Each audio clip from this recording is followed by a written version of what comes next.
à tous, très heureux de vous accueillir pour ce nouveau webinaire CAPEB. Je suis Nicolas Philibert, chargé des transitions écologiques et de la RSE à la CAPEB Auvergne-Rhône-Alpes, à l'animation aujourd'hui. Avant de commencer ce webinaire CAPEB, je tiens à remercier deux personnes, Lionel Tupin qui est le président de la CAPEB Haute-Savoie, que vous voyez à l'écran, et Madame Sandrine Vega qui est la secrétaire de la CAPEB Haute-Savoie. Tous deux donc à l'origine de ce webinaire, et puis également bien entendu Monsieur Philippe Bavray de Bois des Alpes qui est notre intervenant aujourd'hui. Donc sans plus attendre, avant de passer la parole à Monsieur Bavray, qui est notre intervenant d'aujourd'hui, donc ce webinaire ouvre une série d'interventions sur la thématique du bois local. Voilà, on va traiter plusieurs sujets. C'est le premier sujet qu'on traite aujourd'hui. Bien entendu, sur cette thématique-là, on a un sujet incontournable, hein, c'est le sujet bois des Alpes. Comme vous le savez, c'est un sujet incontournable quand on parle de bois local, notamment parce que c'est la certification de référence pour les acteurs publics. Mais je vais pas aller plus loin sur cette thématique. Monsieur Bavry en parlera beaucoup mieux que moi. Sans plus attendre, je passe la parole à Monsieur Bavray de Bois des Alpes qui va nous présenter le sujet en détail. À vous, Monsieur Bavray.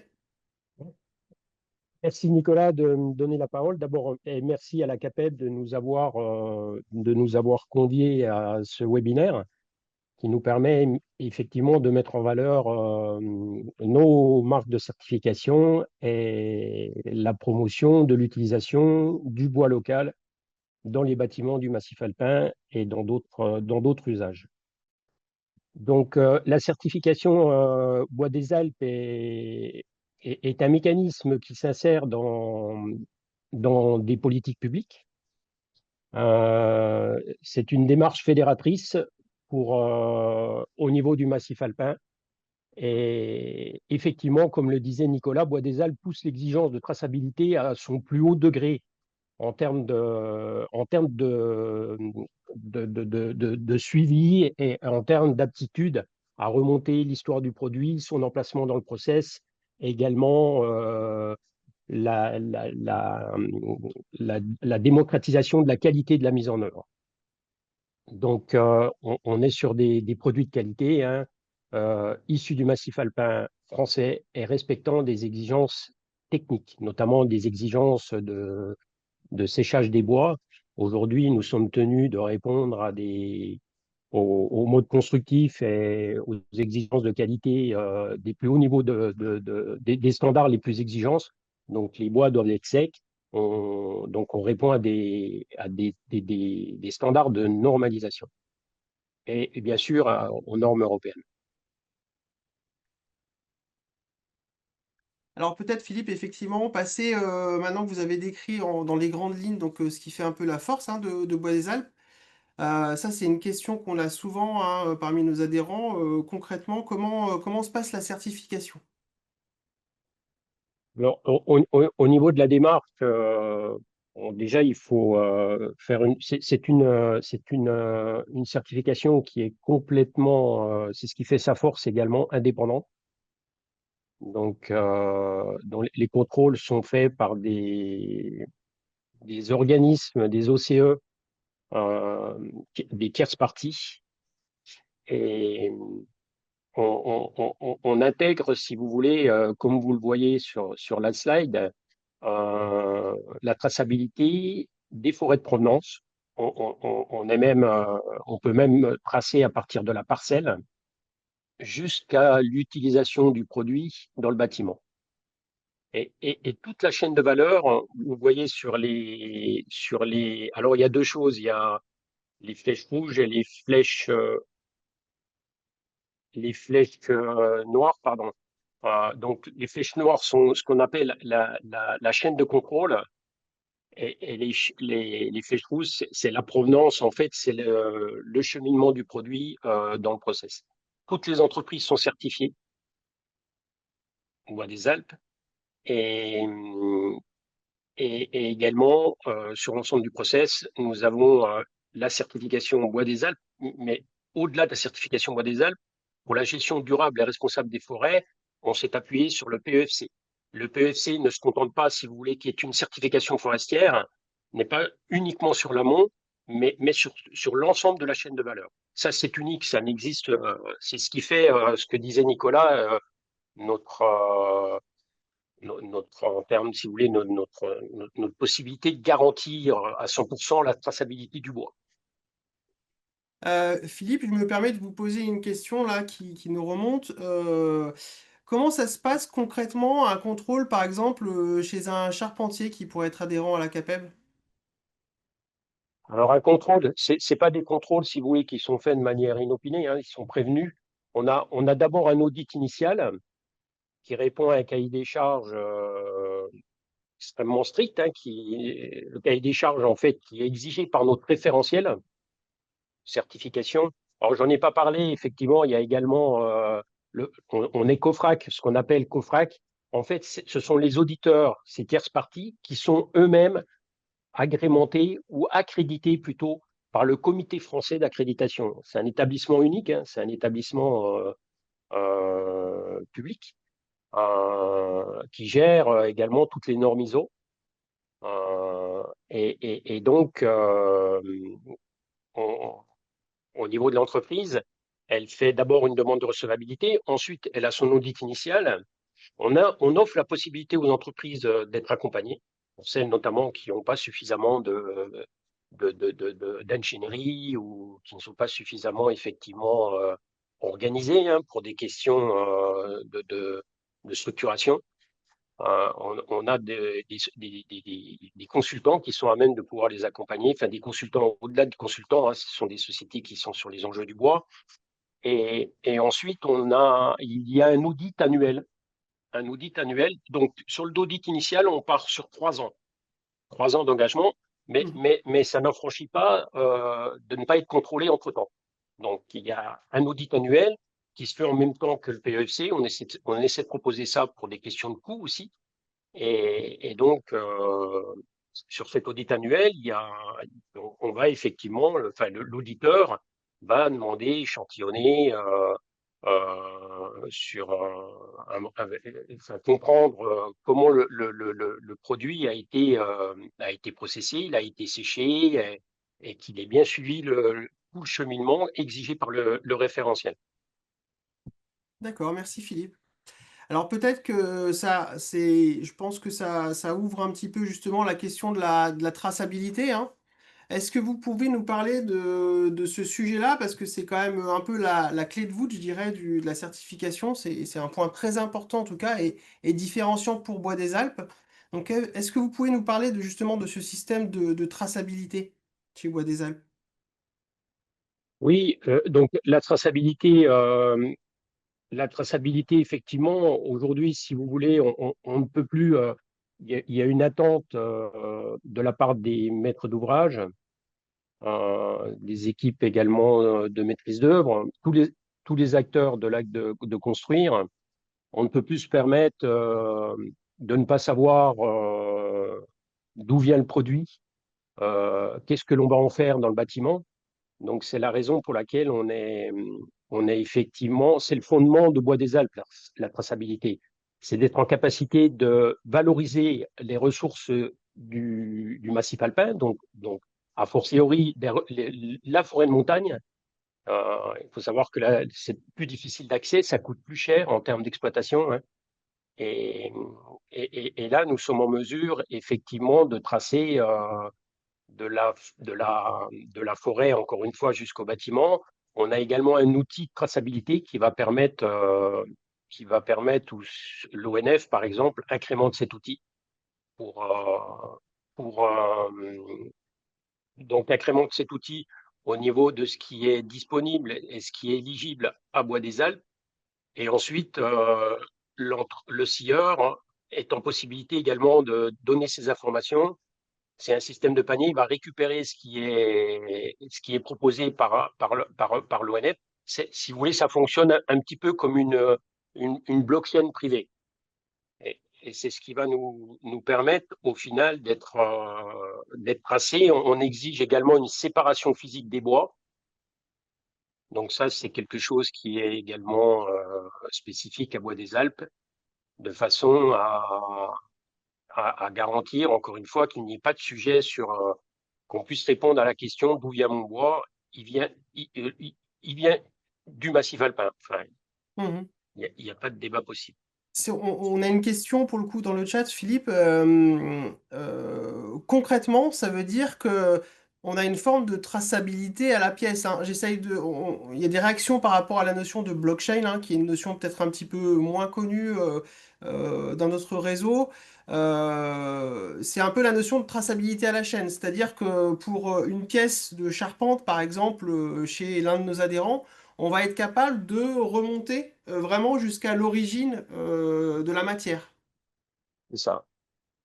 C'est D'accord. ça. On va être capable de remonter jusqu'à l'origine de la matière. On va être capable, et à tout moment, on va être capable de remonter au niveau du process.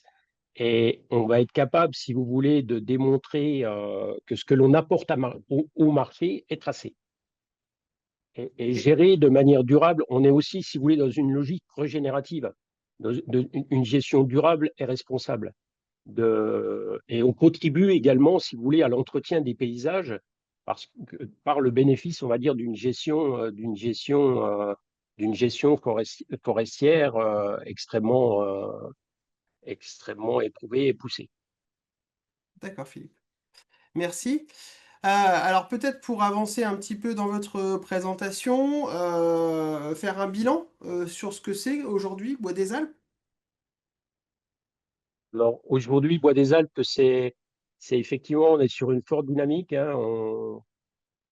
On a 87 entreprises certifiées. Donc, dans ces entreprises, alors, on a des scieurs pour la première transfo, ce qu'on appelle première transfo, seconde transfo. Ensuite, on a des négoces qui sont, qui sont des, qui sont spécialisés dans la distribution bois et panneaux. Et on a des entreprises de construction bois qui, à la base, si vous voulez, le métier, c'est charpentier et qui évolue vers, puisqu'on a de plus en plus de demandes dans le cadre des plans climat donc pour pour la bioéconomie, donc pour le bois. Donc, ce sont des entreprises de construction bois. On a également, on a des gens qui font de l'emballage aussi. Ça, c'est un petit peu nouveau, qui font des faux fonds de reblochon. Ah Donc, oui, d'accord.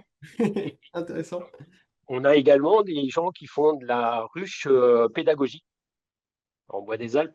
Alors, c'est vrai qu'on était plutôt focalisé, mais on a toujours cette image-là, hein, vers la construction bois, mais on peut très bien étendre à d'autres. Il y a pas, si vous voulez, le sujet, c'est le bois. Il y a d'autres débouchés que la construction, hein. Euh, Complètement. Hmm. on a de plus en plus de menuisiers. D'ailleurs, c'est intéressant, mais je ne vais pas en parler là parce qu'aujourd'hui, si vous voulez, on est en capacité, alors à petite échelle, je ne vais pas le dire trop fort, mais de certifier de la menuiserie. Donc, avec la traçabilité, on est en capacité de justifier l'approvisionnement, donc l'origine, en pin sylvestre ou en mélèze issu du massif alpin. Alors que là, on est, si vous voulez, sur des marchés s'il y a bien un marché qui est dans les mains des bois d'importation et de l'économie enfin, du bois européenne, enfin, voire au-delà de l'Europe, hein, c'est la menuiserie. Hmm. Donc on est sur ces sujets-là, c'est intéressant. Ouais, Voilà. tout à fait, c'est intéressant d'évoquer les différents débouchés. Alors peut-être d'ailleurs, on peut regarder, hein, parce que vous avez donné une liste, hein, un peu pour avoir des noms qui vont être connus, hein, parmi nos adhérents probablement. Euh, voilà, donc ça, une liste qui représente un petit peu un panel de ces gens qui sont au Bois des Alpes aujourd'hui sur le territoire sur le territoire. Voilà, et on a essayé, si vous voulez, de la régionaliser un petit peu. Là, c'est les entreprises, elle n'est pas exhaustive. C'est Oui. les entreprises que vous retrouvez sur le 73, 74. Bon, je vois qu'il y a l'Isère aussi. Et on a moins les entreprises du Sud. Donc Voilà, donc on a la fierté d'avoir un adhérent quand même, hein, à la CAPEB, Caro Nicolas, voilà, qui est Bois des Alpes. On espère pouvoir On espère pouvoir prolonger la dynamique. Voilà. Donc pour le coup, donc c'était un petit peu pour cette liste-là et cet histogramme aussi hein, qui montre un peu l'évolution, la montée en puissance finalement hein, de la production Bois des Alpes. Je sais pas si vous voulez dire un mot, Philippe, sur ça. Oui, on voit qu'on a effectivement, pour revenir un petit peu à l'historique, Bois des Alpes, jusqu'à, on va dire, 2020, 2021, était en phase d'amorçage. Et là, on a passé un cap, on va dire. C'est ce qui est intéressant. Parce que ce travail-là, si vous voulez, il est aussi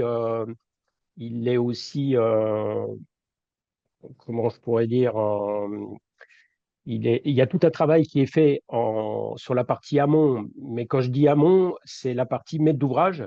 Ça commence. Donc il y a une vraie attente politique pour utiliser la ressource issue des territoires plutôt que, enfin voilà, garder la valeur ajoutée là où est la ressource.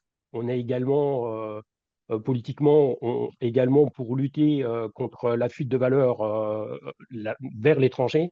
Donc, on répond de plus en plus, on accompagne hein, avec, là je remercie les communes forestières, avec les communes forestières, les maîtres d'ouvrage publics et privés qui souhaitent développer la promotion des ressources issues du massif alpin. Euh, et on a de plus en plus de demandes, clairement. Et on coche également des cases, si vous voulez, des politiques RSE et des plans climat, enfin, tout ce qui est lié en fait à la, à la performance, à l'exemplarité environnementale et énergétique. Ouais, c'est un point Ils très sont, intéressant. Alors pour le coup, on y reviendra un peu plus tard. Vous avez prévu de décrire un petit peu comment tout ça fonctionne.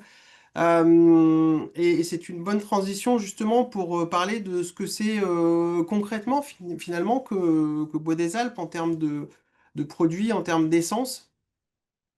oui, alors effectivement, alors, c'est vrai qu'on est obligé, de fait, si vous voulez, lorsque l'on pousse la certification Mois des Alpes, on a un gros travail à faire d'information. Hein. On prend en compte l'écosystème forestier du massif alpin. Il y a des essences que nous n'avons pas pour des questions génétiques, tout simplement, ou pour des questions par absence de sylviculture. Donc tout ça est en phase, encore une fois, de structuration, hein, de développement. Et on essaie de faire avec ce que nous donne la nature ou la forêt. Et parfois, il y a des arbitrages à faire parce qu'on n'a pas l'outil de production. Là, c'est autre chose. Il y a des savoir-faire extrêmement importants hein, sur le massif alpin, dans le bois. Notamment, il y a également une bonne réputation en termes de savoir-faire pour répondre dans les délais convenus. Donc ça, les entreprises sont extrêmement réactives, elles sont compétentes, elles sont aujourd'hui accompagnées également, elles se structurent d'un point de vue industriel. Enfin, il y a plusieurs écoles. Hein. C'est un petit peu, si vous voulez, une alliance à la fois de la traditionnalité et de la technologie. Donc, on a une capacité de production intéressante. Mais encore une fois, il faut faire avec ce que l'on sait bien faire. Euh, j'en reviens un petit peu plus tard, on en parlera, j'irai un petit peu plus dans le détail. Il y a des produits qui, tout bonnement, ne peuvent pas aujourd'hui être mobilisés en bois des Alpes parce que, parce que on n'a pas la ressource, encore une fois, euh, ou alors on n'arrive pas à la mobiliser. Ça peut être ça aussi et où on n'a pas l'outil de production. Donc, il faut adapter, en fait, si vous voulez, la demande à l'état de l'offre de production bois des Alpes. Mhm. Alors peut-être effectivement pour illustrer, hein, vous nous avez parlé vous avez donné des exemples hein, justement de ce qu'on peut faire aujourd'hui déjà en Bois des Alpes. Oui. Donc, c'est tout bonnement. Alors, c'est vrai autant que possible, le bois, déjà, si vous voulez, dans l'idée, parce qu'on est là-dessus de faire mieux avec moins, le produit également, on parle de hiérarchie des usages. Donc, si on peut utiliser du bois massif, on utilise du bois massif. D'un point de vue environnemental, on n'aura pas de colle, on émettra beaucoup moins, on sera moins énergivore, hein, on parle d'énergie grise. parce que le produit aura moins, si vous voulez, aura moins généré d'émissions de CO2 pour être fabriqué. Mais n'empêche qu'effectivement, on est en capacité. Donc, bois massif, on peut. Euh, Ah, et après, on va sur des systèmes constructifs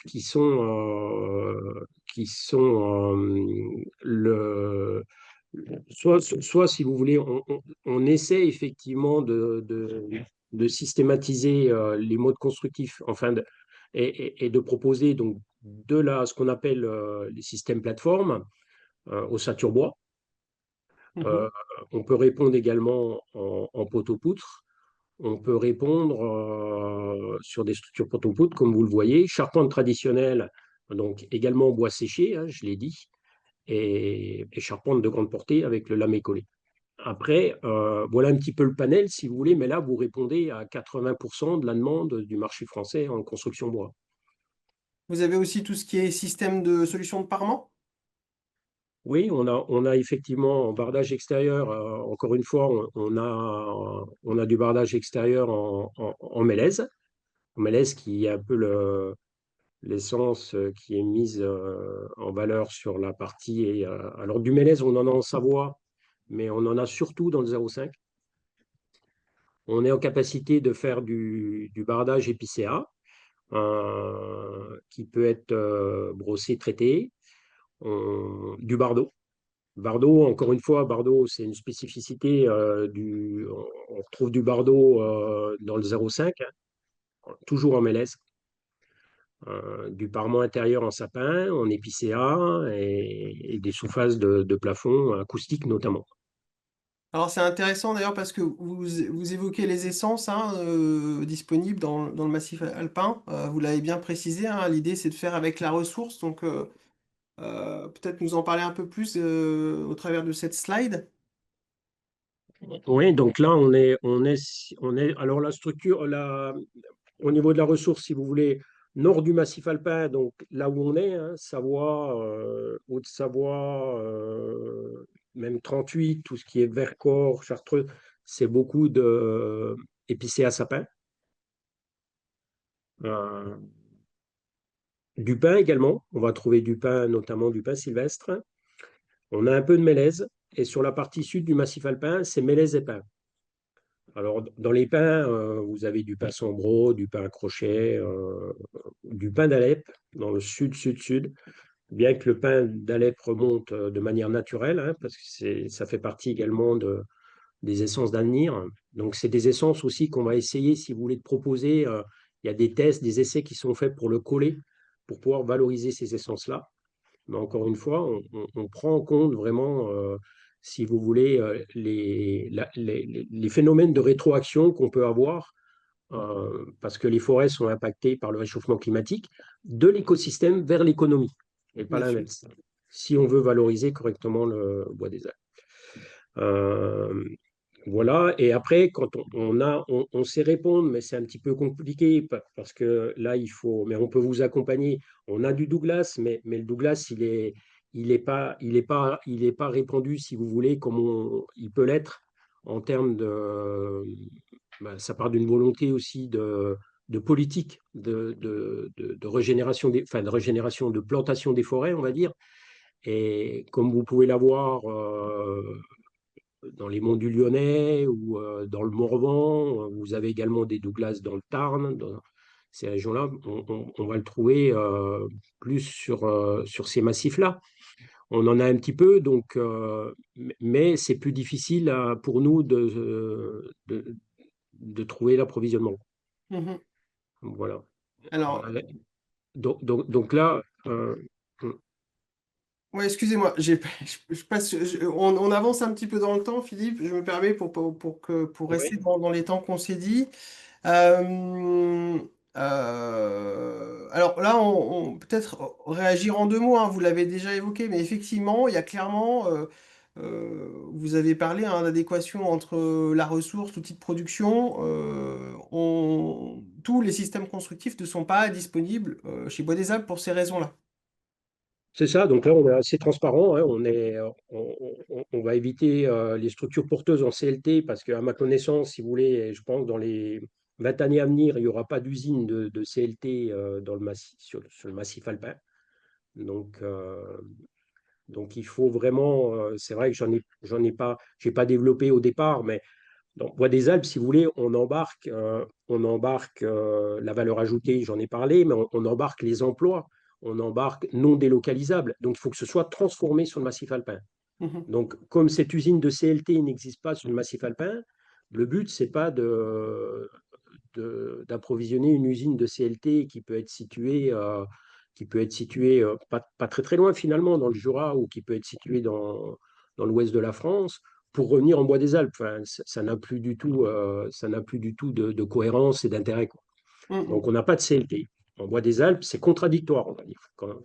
Et Complètement. aujourd'hui, on nous en demande dans des cahiers des clauses techniques particulières. C'est là où on a un travail à faire. On n'a pas non plus il n'y a pas d'usine de fabrication. Tout le monde connaît l'OSB, hein, panneau qu'on voit en agencement dans les magasins, là, on voit là. Donc on n'a pas d'usine de fabrication de contreplaqué, de médium, de choses comme ça. Tout ça n'existe pas en Bois des Alpes. De trois plis également. Et puis tout ce qui est produit, si vous voulez, je dirais, alors pas forcément normé, parce qu'on pense que, mais conventionnels, qui sont un peu des poutres en I. Alors LVL, il va y avoir dans le 43, donc avec Thébault, un fleuron français là. Mais on n'aura pas en Bois des Alpes par contre, mais ça sera quand même français. Aujourd'hui, il n'y a pas de filière LVL par exemple en France, plus pour longtemps, hein. Donc c'est des choses qui sont intéressantes. Donc ces produits-là, si vous voulez, on ne peut pas les proposer en Bois des Alpes. C'est malgré que parfois, enfin, ils sont demandés sur dans les pièces, dans les clauses, dans les CCTP. Ouais, vous l'avez dit, hein, c'est assumer la démarche complète Voilà. des Bois des Alpes. Et les Alors, produits de catalogue, on a des leaders du bois. Alors ça peut être effectivement qu'on déposait des brevets et on n'a pas ces produits-là. On va avoir des produits qui sont un petit peu plus, si vous voulez, filières locales, euh, même si il y a moult savoir-faire, hein. Il faut regarder pour des quantités, mais, mais il faut bien questionner si on est en capacité, en termes à la fois d'essence et de production et de savoir-faire, de fournir ces produits-là. merci Philippe. Alors, je vous propose maintenant qu'on passe à un petit peu à ce qu'on disait en début de présentation, hein, savoir que Bois des Alpes, c'est vraiment aujourd'hui l'acteur naturel vers lequel se tournent les maîtres d'ouvrage publics, notamment lorsqu'ils ont des objectifs et des exigences en matière d'emploi du biosourcé et notamment de la ressource bois. Euh, Peut-être pour que vous nous expliquiez effectivement comment vous avez répondu à ce besoin des acteurs publics et comment ça fonctionne. Alors, c'est vrai alors, déjà, on a un guide juridique, si vous voulez, c'est une méthode développée pour intégrer le matériau ou le bois certifié Bois des Alpes dans les processus de marché de travaux de la commande publique, parce que ça répond effectivement à un enjeu politique, ça répond également à la demande de la bioéconomie, mais du développement durable dans ses composantes environnementales, dans sa composante économique et sociétale. Euh, et on a des aides effectivement qui sont notamment, si vous voulez, mobilisées dans le cadre de la stratégie de filière alpine pour accompagner les entreprises qui souhaitent se structurer, qui souhaitent moderniser leur outil. Ça peut être également en RD, en recherche-développement qui peuvent être accompagnés, hein. Euh, voilà un petit peu comment.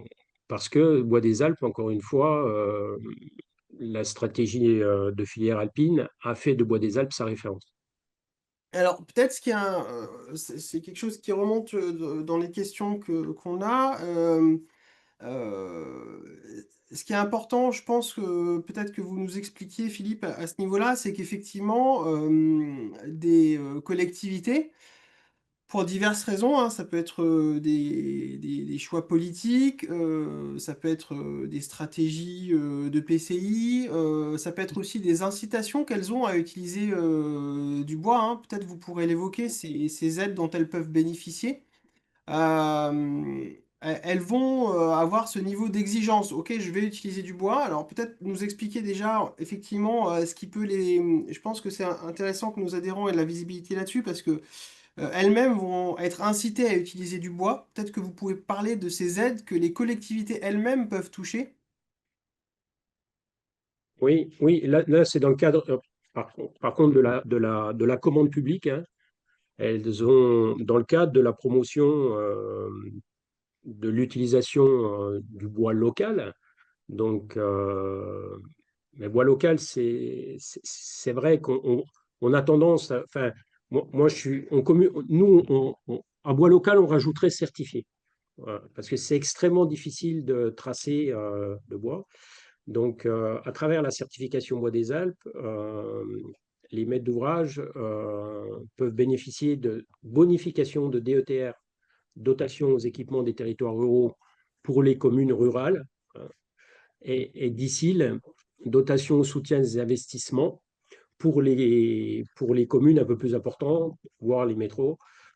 Donc, il y a une bonification de 10% pour l'intégration de la certification Bois des Alpes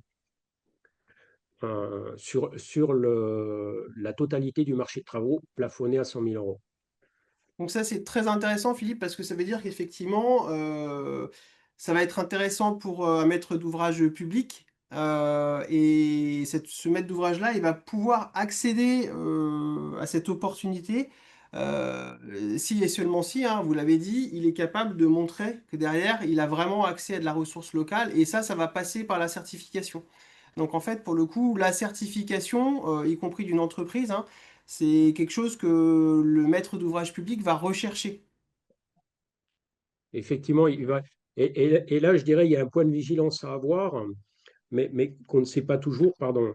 C'est effectivement, l'entreprise est certifiée Bois des Alpes, mais ensuite, il faut être vigilant sur l'entreprise n'a pas d'obligation. On est plutôt, si vous voulez, dans une démarche incitative. On est de faire monter en compétences, de bienveillance, on va dire, hein. Donc l'entreprise n'a pas obligation de mobiliser du bois certifié Bois des Alpes. Donc c'est là où le guide juridique, pour revenir en arrière, est intéressant, parce qu'on s'assure que ce qui est demandé au niveau du maître d'ouvrage, de la part de la commande publique, hein, est bien traduit dans les faits. Euh, c'est bien du bois certifié Bois des Alpes. La certification est sur le produit. Donc, c'est effectivement l'entreprise qui est certifiée Bois des Alpes, mais ensuite, elle certifie un process ou un produit ou un système. Donc là, il faut effectivement que... Et pourquoi, si vous voulez, ces aides, on a convaincu le législateur, parce que on sait très bien, j'en ai parlé, si on veut valoriser des essences qu'on appelle les essences secondaires, qui sortent un petit peu des standards ou des codifications que l'on retrouve au niveau national ou à l'international, et qu'on laisse faire uniquement le mécanisme économique, on a un problème de compétitivité. Donc, pour restructurer ces filières, il faut les aider. C'est la raison pour laquelle il y a ces bonifications. C'est ni plus ni moins que l'État, hein, qui prend à travers la stratégie, les lois montagne, donc stratégie de filière alpine, mais ce sont des financements publics d'État.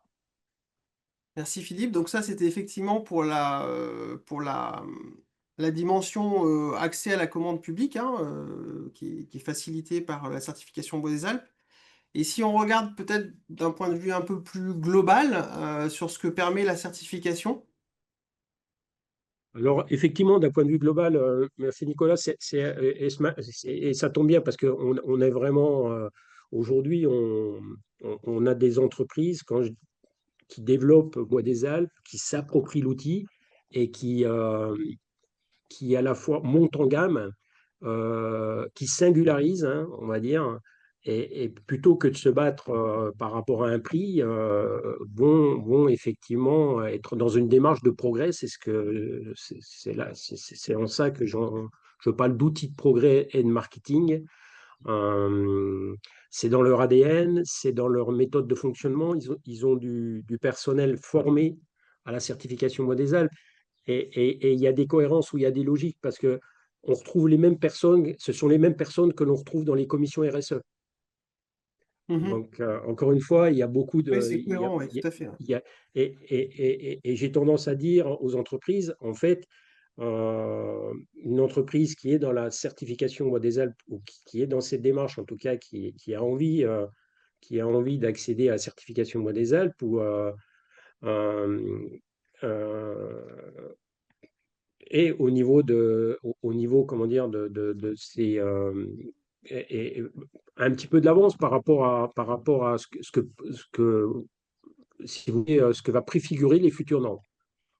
Tout à fait. Alors, on y reviendra après, d'ailleurs, hein, pour le coup, parce on a parlé beaucoup de marché public, mais on reviendra sur la dimension marché privé, qui touche plus directement nos entreprises.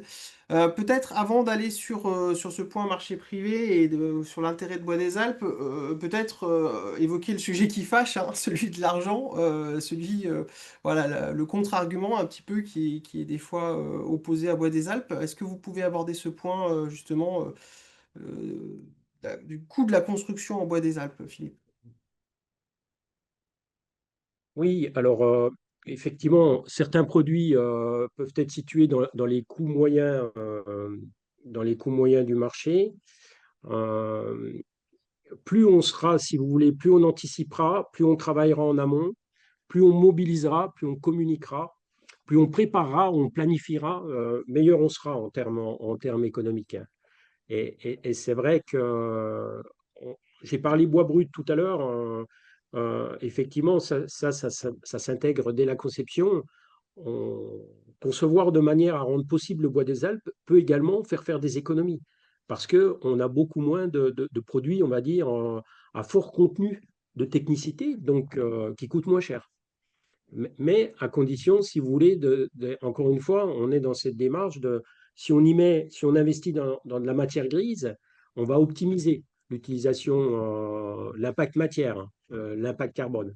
Donc c'est vraiment une intégration de tous les instants, mais de la phase très en amont, de la phase esquisse, jusqu'à la livraison du chantier, purgé forcément de réserve. Hmm, Voilà. tout à fait. Et là, si on est dans ce process, on est dans cette méthodo ou dans ce mode de fonctionnement, il n'y a pas de raison qu'il y ait des écarts de prix significatifs. Et si il devait y avoir, comme sur les bois aujourd'hui, sur le lamellé-collé, où il y a un petit delta pour X raisons, hein, mais on a effectivement cette bonification de DETR qui vient un peu en contrepartie pour amorcer la structuration, la réindustrialisation sur le massif alpin. Merci Philippe. Alors, pour Et le... également, si vous Oui, voulez, pour pardon. finir, Nicolas, là-dessus, je Oui. parlais du Douglas tout à l'heure, mais un exemple assez... voilà, on a en capacité de proposer du bardage mélèze qui va être issu, si vous voulez, de forêts naturelles multifonctionnelles ou qui se régénérer de manière naturelle. Et le Douglas, on va être plutôt sur un produit issu de forêts destinées uniquement à la production de bois. Vous voyez, il y a c'est une vraie philosophie. Oui, oui, vous l'avez dit, hein, c'est vraiment, c'est tout à fait cohérent avec une démarche RSE, c'est-à-dire on voit au-delà de la ressource propre. Désolé Philippe, parce que c'est passionnant, mais le temps tourne. Peut-être justement aller sur cette dimension marché privé et sur la question des FDES qui est intéressante, je pense, à traiter. Oui, alors les FDES, donc la France, comme vous le savez, à travers la RE 2020, a décidé a décidé la mise en œuvre d'une ACV dynamique qui, pour le bois, est extrêmement complémentaire et encore positif dans le calcul des émissions de gaz à effet de serre pour les opérations de construction. Ce qui fait que l'intégration du bois dans le marché de travaux participe activement à l'atteinte des seuils. C'est ce qui fait qu'aujourd'hui, si vous voulez, même les entreprises qui ne sont pas habituées, si elles veulent atteindre des seuils, si elles veulent atteindre les seuils facilement, elles font appel au bois. Et là, lorsque l'on est local, on est encore plus pertinent, puisque un exemple concret, la plupart, c'est 65 ou 70% de l'électricité qui est fournie aux entreprises alpines, puisqu'on a la chance d'avoir de l'eau, on a la chance d'avoir des substrats qui font que on a on a une électricité, on est pourvu en hydroélectricité. Donc ça, c'est un vrai avantage, c'est pour valoriser encore positivement l'utilisation du bois et donc on participe à l'atteinte des seuils lorsqu'on prescrit du bois des Alpes. Je me permets de... On a une question là-dessus, Philippe, hein, je me permets de reformuler pour... vous me direz si c'est bien ce que vous vouliez dire, mais d'un point de vue général, le biosourcé, et notamment le bois, participe à atteindre les seuils carbone, hein, des FDES qui sont imposés par la RE 2020. Et RE RE20 et 2020 d'ailleurs. surtout Nicolas, ça va être 25, où là on change, on passe un gap, hein. Enfin, Exactement, c'est exactement ce que j'allais dire, Philippe, c'est que pour l'instant, les seuils RE 2020 sur la construction neuve étaient relativement coulants. C'était pour une question de mise en place de la RE 2020, mais à partir de cette année, on a des seuils qui sont beaucoup plus, je dirais, exigeants et qui vont l'être de plus en plus dans les années à venir. Donc la question de, effectivement, de l'utilisation de biosourcés dans la construction neuve, en tout cas pour l'instant, va être de plus en plus centrale. Et pour le coup, le bois a sa carte à jouer, hein, parce que comme on le sait, qui dit biosourcé, qui dit bois dit biosourcé et dit captation naturelle hein, du carbone. En fait, on met du carbone dans les bâtiments. Euh, ce que vous disiez, hein, vous me dites si c'est pas ce que là où vous vouliez aller, mais c'est que en plus, par rapport à un bois, je dirais classique, quand on est sur du bois des Alpes, on est sur un process de fabrication qui est décarboné parce que énergie hydraulique, etc. Donc, on est sur une FDS qui est encore meilleure, j'allais dire, que si on était sur du bois classique, quoi, hein. C'est ce que vous vouliez dire, Philippe? c'est ça complètement. Et puis, alors j'ai parlé de la production, de l'énergie primaire, enfin de la production d'électricité, qui est quand même qui est prépondérante, hein, mais également tout simplement, Nicolas, la circularité, Tout les à fait. circuits courts, Le ou transport. Ouais, voilà, la biodiversité, même si c'est pas pris en compte dans les moteurs de calcul, mais le fait que si vous voulez, on, on va participer à la gestion des forêts, qui elles-mêmes eh ben, nous rendent les paysages que l'on a, les forêts auxquelles, en fait, qui sont des écosystèmes auxquels on dépend, donc, etc. Mais également la partie justement réduction des transports, puisque des émissions de CO2 liées au transport, puisqu'on on garde les filières bas carbone au plus près des chantiers et tout au à plus près fait. de la ressource. Tout à fait. Ouais, donc ça, c'est vraiment un Donc point. ça, il y a Ouais. un phénomène, si vous voulez, d'exponentialité. Tout à fait, ouais, ouais. Ouais. Et ça, pour le coup, donc on est bien sur la question des F2S, sur la question de la construction neuve dans le privé, hein. Alors, le temps passe. Peut-être, Philippe, je vous propose de parler un peu de réalisation, voilà, pour aller tout doucement vers la fin de ce webinaire. Oui, alors on est effectivement 222. Bon, on n'est pas un ouvrage près, hein, on a donc parmi ces réalisations, il y a ça va du lycée. On a la région, c'est intéressant, qui s'est engagée, si vous voulez, dans le cadre de leur stratégie climat, à réaliser bas carbone, décarbonation de l'économie, à faire au moins une réalisation.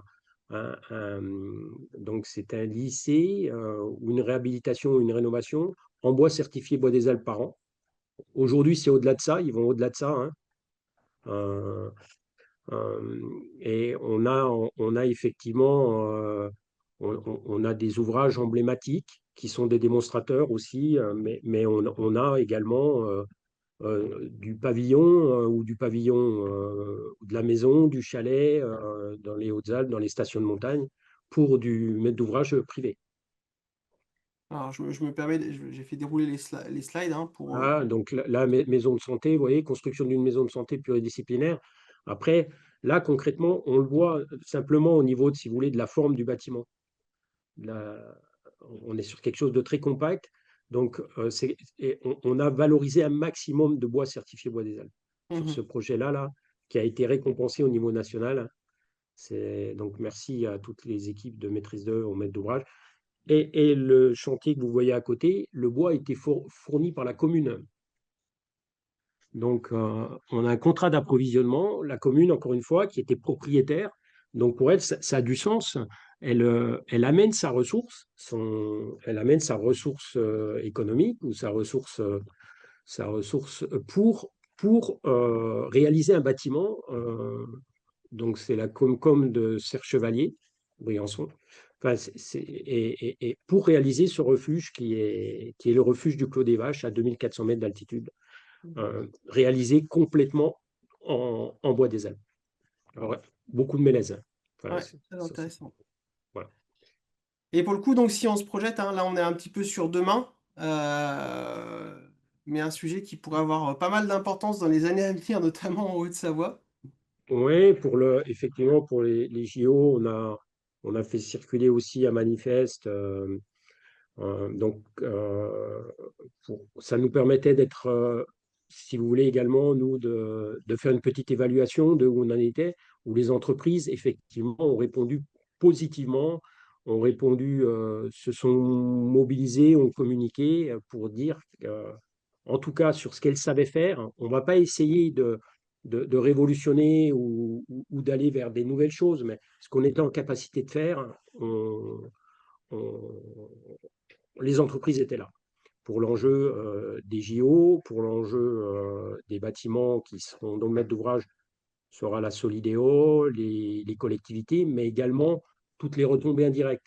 La promotion immobilière qui va s'anticiper, surtout, c'est des choses comme ça, les infrastructures, les aménagements extérieurs, la mobilité douce, les véloroutes, des choses comme ça. On était en capacité de répondre avec nos savoir-faire, avec nos produits, avec nos massifs et Ouais. avec une détermination.